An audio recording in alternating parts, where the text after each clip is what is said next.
الفيديو اللي فات اتكلمنا على الجالاكسي الفولد 6 واتكلمنا على هل لو انت معاك فولد 4 او فولد 5 فتنقل للفولد 6 ولا لا. النهارده جه الدور ان احنا نتكلم على الموبايلات الفليب، وهل انت لو انت معاك فليب 5 تنقل للفليب 6 ولا ما تنقلش للفليب 6. ده اللي احنا هنعرفه في الفيديو ده. يلا ندخل الفيديو عشان ما اطولش عليك. تعالى. اهلا بيك في الجزء الثاني من الفيديو الاولاني اللي بنتكلم فيه عن مؤتمر سامسونج اللي فات من كام يوم والموديلات اللي نزلت من الفولد 6 والفليب 6. وفيديو النهارده عن الفليب 6 والفليب 5. لو انت معاك فليب 5 تجيب فليب 6، ولو انت ما معكش فليبات اصلا تنط في الفليب 6 ولا ما تنطش في الفليب 6. ده اللي احنا هنعرفه في الفيديو ده. برضه يا صديقي لو انت متخيل ان في فرق في الشكل زي ما انت متخيل، فاحب اقول لك النمره غلط، لان الشكلين واحد بنسبه 80%، ما عدا بس ان في رنجات بسيطه كده على الكاميرات الخارجيه للفليب 6 دي مش موجوده في الفليب 5.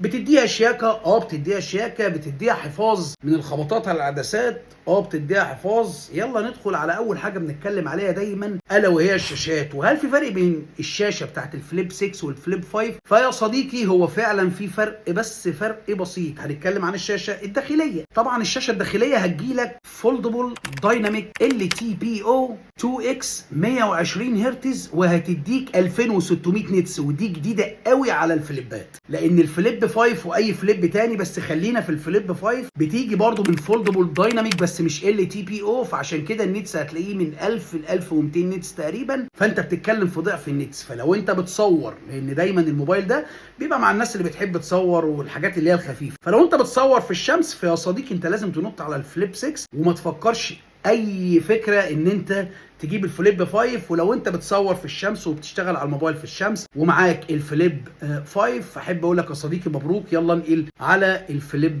6.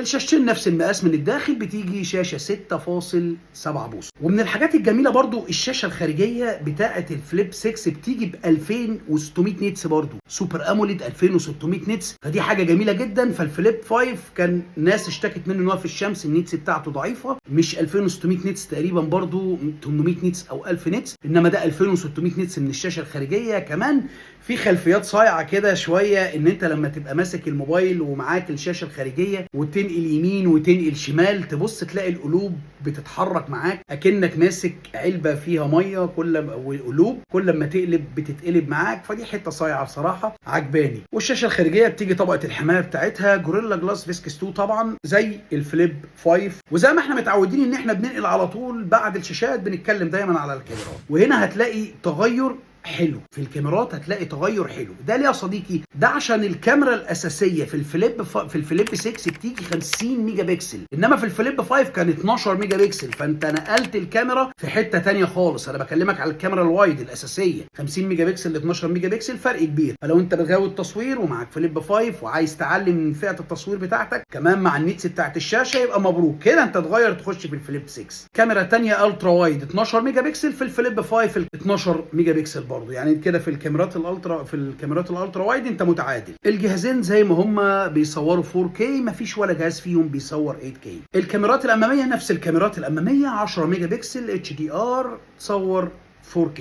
من اكتر الحاجات اللي عجباني ان موبايل زي ده يكون شغال ببروسيسور عملاق زي البروسيسور سناب دراجون ال8 جين 3 ال 4 نانومتر، فانت هتاخد تصوير دلع الدلع وتوفير في الطاقه دلع الدلع. وبرده الفينجر برينت بيجيلك في الجنب. اما بالنسبه للرامات فهنا برضو الموبايل هيكسب معاك، لانه بيبتدي ستارت اب على طول 12 جيجا رام 256، 12 جيجا رام 512. انما الفليب 5 كان بيجي 8 جيجا رام 256، 8 جيجا رام 512. يبقى انت كده معاك شاشه هتكسب كاضاءه، كاميرات هتكسب ككاميرا اساسيه، بروسيسور هيكسب 8 جين 3 4 نانومتر. ده مش معناه ان اللي فات بال 8 جين 2 كان وحش عشان ما تفهمنيش غلط، بس انا بكلمك ان هو الجهاز اتعدل في كل حاجه، كل حاجه عدينا عليها طلع خطوه، كل حاجه عدينا عليها طلع خطوه، وفي حاجات طلعت الخطوتين. السماعات طبعا ستيريو سبيكر وصوتها كويس جدا. حتى البطاريه الفليب 5 كان بطاريته 3700 ملي امبير، ده بطاريته بقت 4000 ملي امبير. بص هو الفليب 6 اتغير عن الفليب 5، خلينا متفقين هما نفس الشكل من بره بس، انما كجهاز كاتغير. طبعا الجهاز اتغير برضو، خد الديزاين الشارب الحاد اللي نازل بتاع الاس 24 الالترا، جهاز شكله شيك.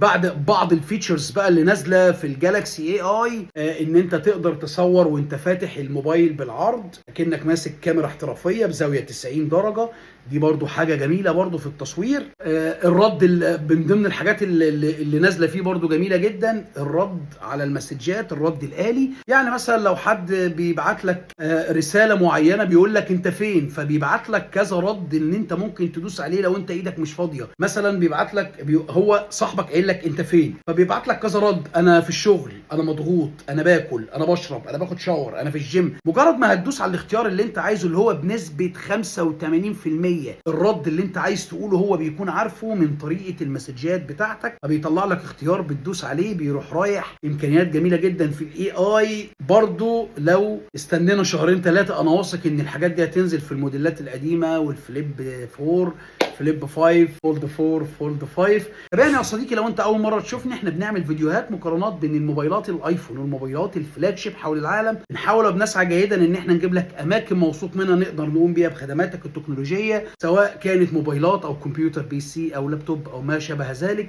تابعني على الفيسبوك بيج، الفتره اللي جايه دي هنجيب عروض تعجبك قوي ان شاء الله. حابب تشوف فيديوهات منسقه تحت بعضيها هتلاقيها على اليوتيوب تشانل احمد_تربو. اتمنى ان انت تتابعها وتفعل زر الجرس عشان يجيلك كل جديد ان شاء الله. مستني رسائلك على الانستجرام، اعذرني لو بطول في الرد عليك، ضغط رسائل مش اكتر والله. كان معاك احمد تربو، سلام عليكم.